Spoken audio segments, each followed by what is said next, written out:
টোনা, ঘরে কোনো খাবার নেই। মেয়েটা সেই সকাল থেকে না খেয়ে আছে।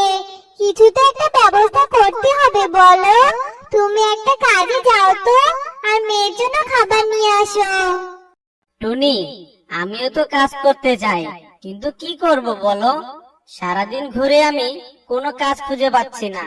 আচ্ছা, তুমি বাসায় থাকো, আমি দেখছি কোনো কাজ পাই কিনা। টোনা, তুমি এখন এলে? মেয়েটা সারাদিন আমার কাছে খাবারের জন্য কান্নাকাটি করছিল, আর খাবার না পেয়ে ঘুমিয়ে পড়েছে। যাই হোক, তুমি যখন খাবার এনেছো, আমি রান্না করে মেয়েটাকে খেতে দেই। তারপর টুনি রান্না করে টুম্পাকে ঘুম থেকে তুলে সে খাবারটুকু খাওয়ায়। খাবার খেয়ে টুম্পা বলে, মা, মা, ও মা, তোমরা তো আমাকে খাইয়ে দিলে, কিন্তু তোমরা খেলে না। না রে মা, আমাদের খিদে নেই, আমাদের এখন খেতে ইচ্ছে করছে না। তুই আবার ঘুমিয়ে পড় তো মা। তারপর টুম্পা আবার ঘুমিয়ে পড়ে, আর টোনা আর টুনি অনেক চিন্তায় পড়ে যায়। তারা এই অভাবের সংসারে কিভাবে টিকে থাকবে।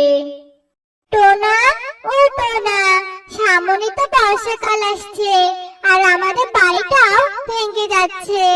আমাদের ঘরটা ঠিক করতে হবে তো, নয়তো এবার ঘরে পানি পড়বে। এই টোনা, তুমি ভাবছো কিছু? আমরা তো আমাদের খাবারটাই জোগাড় করতে পারি না, তাহলে এই ঘরটা কিভাবে ঠিক করব বলো? আমাদের সুখ কপালে মনে হয় লেখা নেই।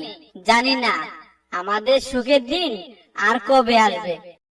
তারপর টোনা আর টুনি চিন্তিত মন নিয়ে ঘুমিয়ে পড়ে, আর এভাবেই বেশ কয়েকদিন কেটে যায়। একদিন মিনু পায়রা আসে টুনির বাড়িতে। টুনি, ও টুনি, ঘরে আছো?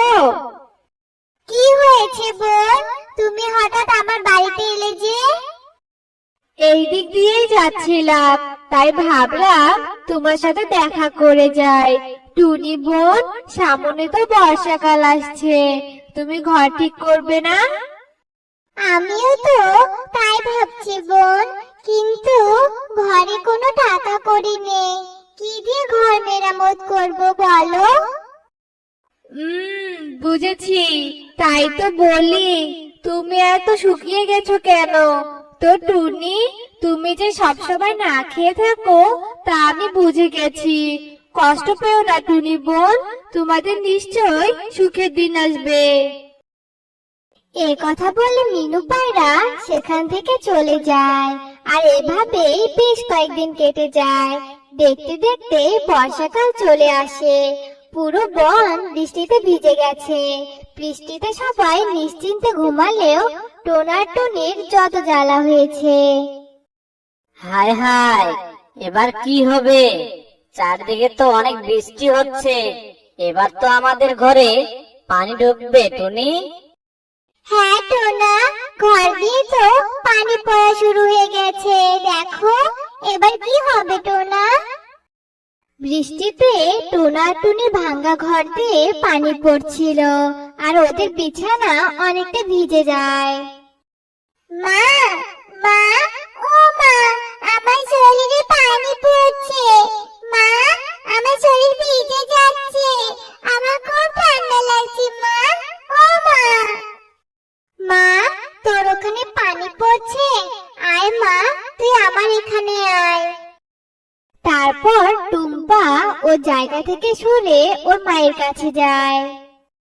মা, মা, ও মা, তোমাদের ওখানেও তো পানি পড়ছে। মা, চিন্তা করিস না মা, তুই আমার ডানার নিচে আয়, তাহলে আর তুই ভিজে যাবি না।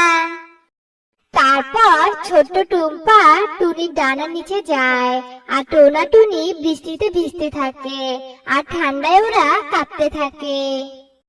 টুনি, বৃষ্টিতে তো আমরা ভিজে গেলাম, এবার আমাদের কি হবে? আর তোমার এভাবে ঠান্ডা লাগলে তো তুমি অসুস্থ হয়ে যাবে। হে আল্লাহ, আমি এমন হতভাগা যে নিজের স্ত্রী সন্তানকে বাসস্থানও দিতে পারছি না। তুমি কষ্ট পেও না টোনা, আমি জানি তোমার কোনো দোষ নেই। তুমি টোনা টুনি তাদের ভাঙ্গা ঘরে থাকতে শুরু করে। আর এমন সময় টুম্পা বলে, মা, খিদে পেয়েছে। ও মা, আমাকে কিছু খেতে দাও না। টুম্পার কথায় টোনা টুনি অনেক চিন্তায় পড়ে যায়, কারণ তাদের ঘরে কোনো খাবারই ছিল না। তখন টোনা বলে, টুনি, তুমি মেয়েকে নিয়ে থাকো, আমি দেখছি কোনো খাবার পাই কিনা। কিন্তু টোনা, তুমি এই বৃষ্টির মাঝে কোথায় খাবার খুঁজবে? তুমি চিন্তা করো না টুনি, আমি এক্ষুনি ফিরে আসবো। তারপর টোনা জঙ্গলে যায় খাবার খুঁজতে, আর অনেক খোঁজার পরেও কোথাও খাবার খুঁজে পায় না। হঠাৎ টোনা একটা পেঁচাকে বৃষ্টিতে পড়ে থাকতে দেখে তার কাছে যায়, আর পেঁচার কাছে গিয়ে দেখে পেঁচার জ্ঞান নেই। তারপর টোনা পেঁচাকে নিয়ে তার বাসায় আসে, আর তারপর টোনা আর টুনি মিলে পেঁচার সেবা যত্ন করে। পরের দিন পেঁচা সুস্থ হয়ে যায়। সুস্থ হয়ে পেঁচা টোনা টুনিকে বলে, তোমাদের অনেক ধন্যবাদ, তোমরা অনেক সেবা যত্ন করে সুস্থ করে তুলছো। কিন্তু তোমাদের দেখে এমনটা লাগছে কেন? মনে হচ্ছে তোমরা না খেয়ে আছো, আর তোমাদের ঘরটাও দেখছি ভাঙ্গা। তোমাদের ঘর থেকে পানি পড়ে, তাই না? তারপর টোনা আর টুনি ওদের দারিদ্রতার কথা পেঁচাকে বলে, আর সবটা শুনে পেঁচার অনেক মায়া হয়। তখন পেঁচা বলে, তোমরা আমার প্রাণ বাঁচিয়েছো, তাই তোমাদের আমি উপহার দিতে চাই।